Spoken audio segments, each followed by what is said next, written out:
Assalamu alaikum everyone. This is D4 8th edition, chapter number 2, probability exercise 2B, question number 8 हम इसका कर रहे हैं, जिसमें हमें कहते हैं in a basket tournament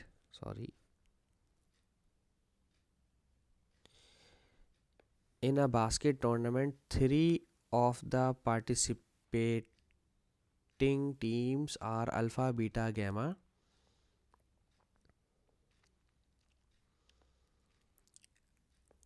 The probabilities of each of these three teams winning the tournaments are this, this and this. Okay. तो विनिंग प्रोबेबिलिटी हम यहाँ लिख लेते हैं, क्या पता हमें इसकी ज़रूरत पड़े। प्रोबेबिलिटी ऑफ अल्फ़ा, इसकी विनिंग प्रोबेबिलिटी है 4/15। प्रोबेबिलिटी ऑफ बीटा, इसकी विनिंग प्रोबेबिलिटी है 1/10। और प्रोबेबिलिटी ऑफ गैमा,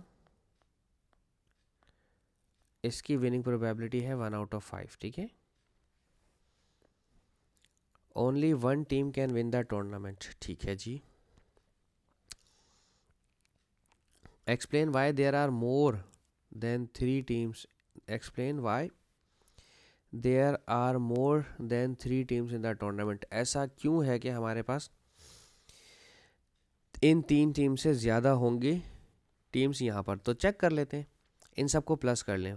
ठीक है। टीम अल्फ़ा की प्रोबेबिलिटी, टीम बीटा की प्रोबेबिलिटी और टीम गैमा की प्रोबेबिलिटी। अगर ये 1 से कम आती हैं या 1 से ज़्यादा आती हैं, ठीक है, हम एक काम करते हैं, अगर 1 से ज़्यादा आ रही है इसकी विनिंग प्रोबेबिलिटी, तो इसका मतलब ये है कि ये तीनों टीम से मिला करके 1 से कम नहीं आनी। तो इसका मतलब कोई और इन्फॉर्मेशन मिस हुई हुई है जो ऐड होगी तो फिर 1 से कम होगी, क्योंकि आपको पता है कि टोटल प्रोबेबिलिटी 1 से कम होनी चाहिए। अगर इनकी तीनों की प्रोबेबिलिटी प्लस करके 1 से ज़्यादा आती है तो इसका मतलब ये कि और भी टीम्स हैं जिनका हमें नहीं पता।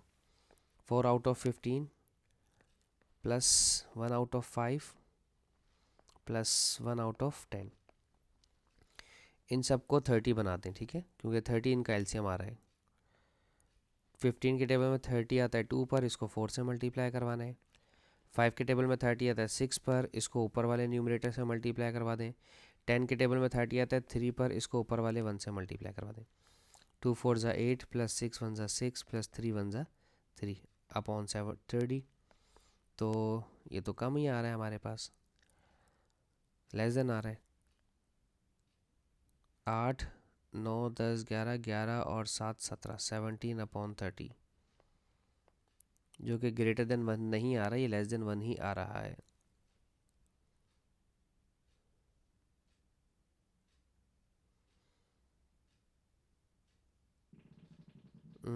मेरे ख्याल से हमें लेस देन 1 ही रहना चाहिए। तो इसका मतलब ये है, मैंने शुरू में जो आपको बात बता दी वो उल्टी बता दी। अगर इन तीनों की प्रोबेबिलिटी 1 से कम आती है तो इसके अलावा भी हमारे पास 3 टीमों के अलावा भी और टीम्स मौजूद हैं। ठीक है। अच्छा, वैसे इस तरह का आता नहीं, लेकिन आ गया तो अभी हमें देखना पड़ेगा, क्योंकि मुझे ये याद है कि इसमें और टीम्स थीं। अच्छा, आगे चलते हैं। Calculate the probability that either alpha और gamma will win the tournament. सिर्फ अल्फ़ा और गैमा की बात हो रही है, तो सिर्फ अल्फ़ा और गैमा को ही प्लस कीजिएगा। ठीक है, इसे मैं रेस कर देता हूँ। अल्फ़ा और गैमा को प्लस करना है। ऑप्शन 2 पार्ट ए, सिर्फ प्रोबेबिलिटी में अल्फ़ा और गैमा को आपने ऐड करवाना है। ठीक है, तो probability of alpha plus probability of gamma. Alpha की प्रोबेबिलिटी कितनी है भाई? 4/15। गैमा की प्रोबेबिलिटी कितनी है? 1/5 सॉरी। इन दोनों का एलसीएम आ जाएगा 15। ये तो चेंज नहीं होगा। 15 आता है 5 के टेबल में 3, तो 3 1 ज़ा 3, ये हो जाएगा 7/15। ठीक है, ये आ गया अल्फ़ा और इसका 7/15। अब हमने देखना है अल्फ़ा बीटा और gamma will win the tournament. अब तीनों को प्लस करना है। ठीक है, अल्फ़ा भी चाहिए, बीटा भी चाहिए और गैमा भी चाहिए। ठीक है, तो अब आप क्या करेंगे, इसमें अब आप ऑप्शन बी, अल्लाह अकबर,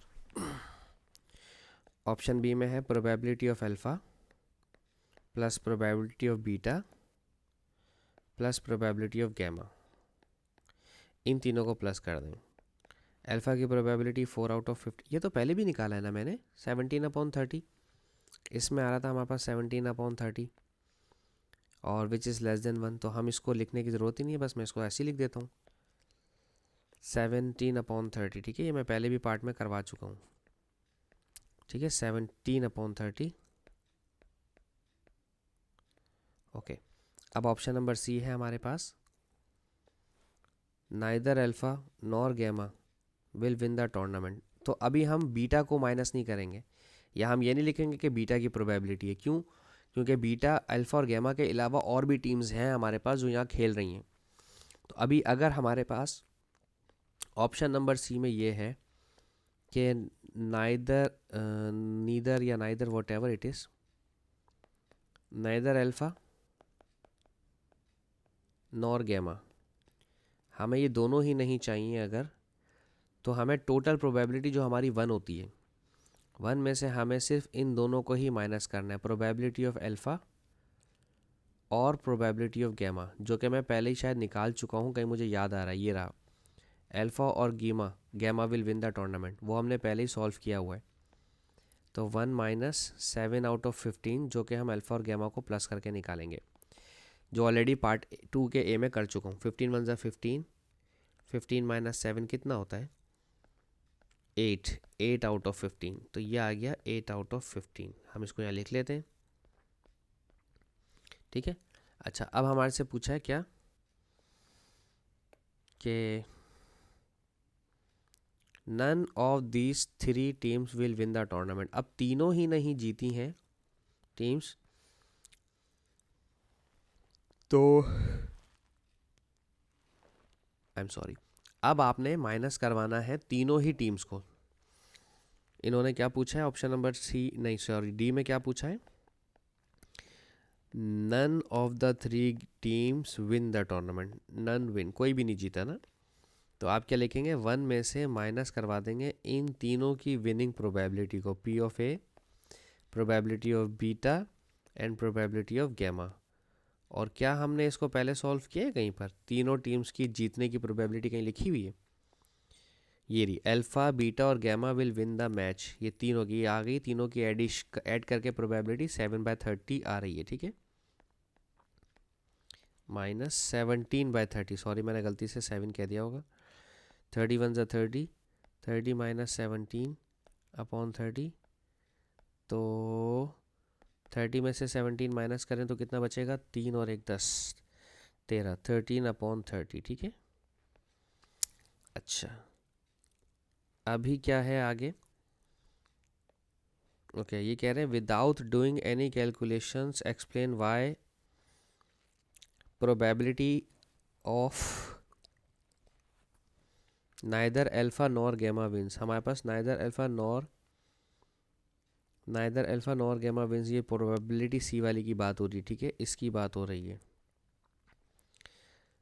उसके बाद क्या कहते हैं, is not equal to probability of alpha does not win plus probability of gamma does not win.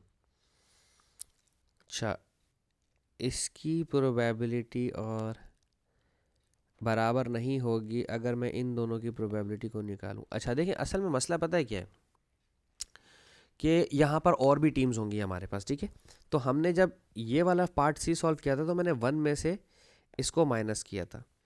ठीक है ना, अब 1 में से माइनस किया तो टोटल में से ये बच्चे लोग, टोटल में से ये अल्फ़ा और गैमा की टीम निकली है। अभी टोटल में बहुत सारे लोग हैं। अब यहाँ पर जो आप कह रहे हैं वो आप सिर्फ अल्फ़ा और सिर्फ गैमा को अलग अलग प्लस कर रहे हैं दोनों को, तो अलग अलग प्लस करके तो आपने इन दोनों टीम्स की लॉस प्रोबेबिलिटी बताई है। बाकी टीम्स तो भी होंगी ना, अभी बाकी टीम्स तो हारी भी होंगी जीती भी होंगी, उनका तो आपने तस्करा ही नहीं किया। लेकिन अगर आपने 1 कर लिया तो 1 में से आपने सिर्फ इन दोनों टीमों को ही माइनस किया है, अल्फ़ा और गैमा को। अगर आप इसको अगर आप सॉल्व करें, इस वाले को जब आपने निकाला है तो आपने इसको फाइंड आउट किया 1 में से, टोटल में से आपने इन दोनों को निकाला। लेकिन अगर आप यहाँ देखें तो आप यहाँ टोटल का कहीं जिक्र ही नहीं कर रहे हैं, आप सिर्फ अल्फ़ा और गैमा की बात कर रहे हैं। अगर आप चाहें तो प्लस करके देख भी सकते हैं। आप अल्फ़ा और गैमा को प्लस करें, अल्फ़ा और गैमा को अगर आप प्लस करेंगे तो ये 7/15 आ जाएगा।